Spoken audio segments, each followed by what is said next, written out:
Hey everyone, it's Cassie. Welcome back for another Simon Hurley Create video. Today we're going to be using some brand new Simon Hurley Create products. This is the Puddle Pals stamp set.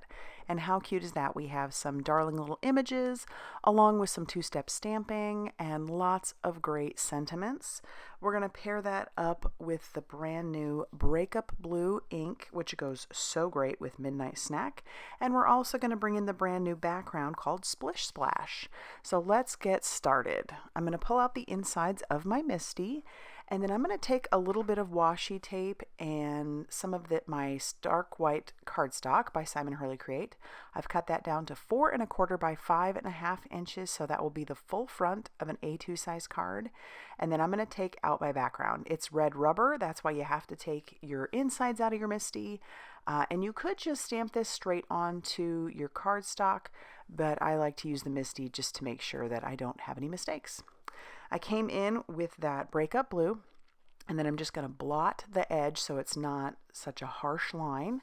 And then I'm going to stamp that down. And then I'm going to bring in that Midnight Snack on the lower half of my cardstock. And it's nice and dark, but just, it looks so good together. So we'll bring in our microfiber cloth, blot the edges again so that we don't have harsh lines, and they blend beautifully. And then stamp that down, and y'all are going to love it because it looks really good. I think those two are one of my new favorite combinations of colors to put together. And then just take a look at how pretty that is. That Breakup blue is such a great addition to Simon's inks. All right, now I'm going to pull out a few images. We're going to ink up, I probably should have just done this separately, but we're going to ink up the Puddle with the Breakup blue, and I'm going to stamp that a couple times. Want to make sure that I have a good stamped impression, that it's nice and dark. And Simon Hurley Create inks layer on top of each other really, really nicely. They do deepen. And then I'm going to stamp my other two images using a watercolor friendly ink, and that was a black ink called Blackout. We'll stamp that a couple times, and then we'll pull our images out. And like I said, I want to do a little bit of watercoloring, so I'm going to put this right onto my glass mat. That's that Breakup blue. Got to zoom in though. And then we're going to watercolor this right onto our puddle. It's really such a neat effect to stamp out your image using that color and then to watercolor next to it. And you can do this because once the inks are dry, they are waterproof. So I know that seems a little funny to watercolor with an ink that will be waterproof once it's dry, but it does work. You just have to make sure that just practice is what I guess I would say. You know, you might end up with some harsh lines, which I do have right there. However, I have noticed that if you put a little bit of water down first and try to blend it in, it's a little bit easier. Once you put that color down though, it's not moving. For his jeans, I'm going to bring in the Midnight Snack. So as you've noticed, I put some water down first. I'm blending both the Breakup blue and the Midnight Snack together, and then I'll come in with my Midnight Snack just to add a little bit of shadowing and shading. It bleeds a little bit into each other, which makes it nice so the line isn't real harsh. And then the next color I bring in is Sike. I put down way too much of that. I didn't need that much, but live and learn. So I'm putting a nice wash of our Sike color down first, and then I am going to actually let it dry for just a few seconds before I bring in a second layer, just to, actually I did want a little bit more of a harsh line. It dries back a little, but not a whole lot, and then you can tell that I do have some shadowing and shading in there. I went with the traditional yellow raincoat and boots, which was fun.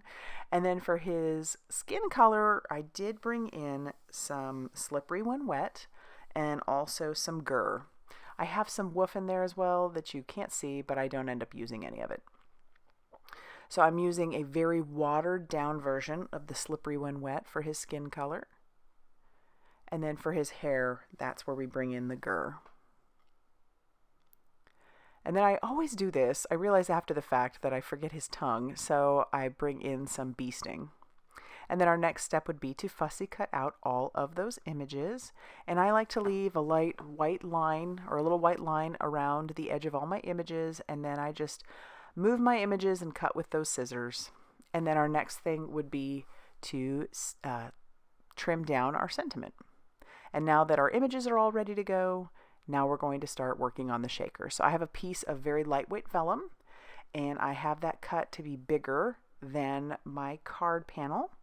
And I'm going to bring in some 1/8 inch Scor-Tape that I'm going to put all around the perimeter of the back of my card panel.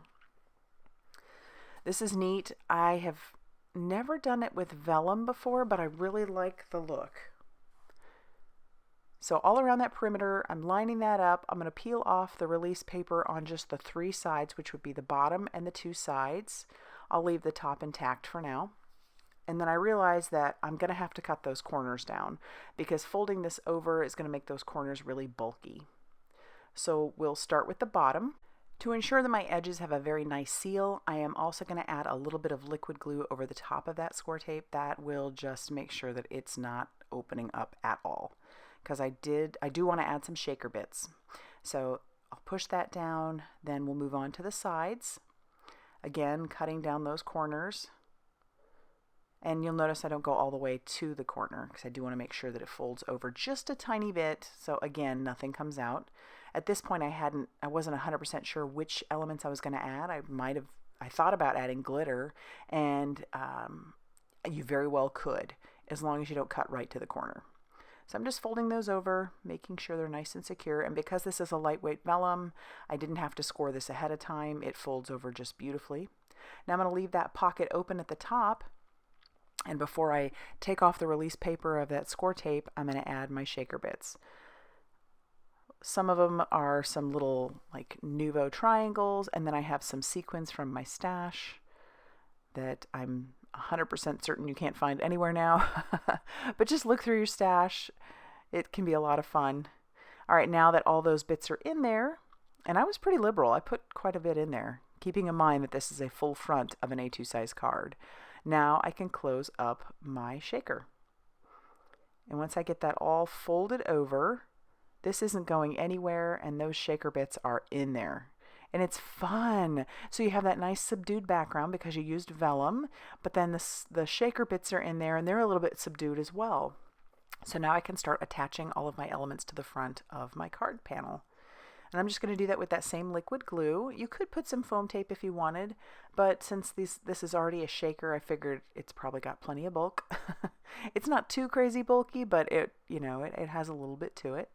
And then we'll stick our little guy down on top like he's jumping in the puddle. For our card base, I do have some blue cardstock that I had in my stash. I'm just going to pull that out along with my Score Buddy. This was cut to 5.5 inches by 8.5 inches, now scored at 4 1/4, so it will make a side folding A2 size card. And then I'll use that same liquid glue to adhere this down to the front of my card base. I couldn't stop there, so I did pull in some more little shaker bits. Well, these could have been used on the inside, but these are some little gems.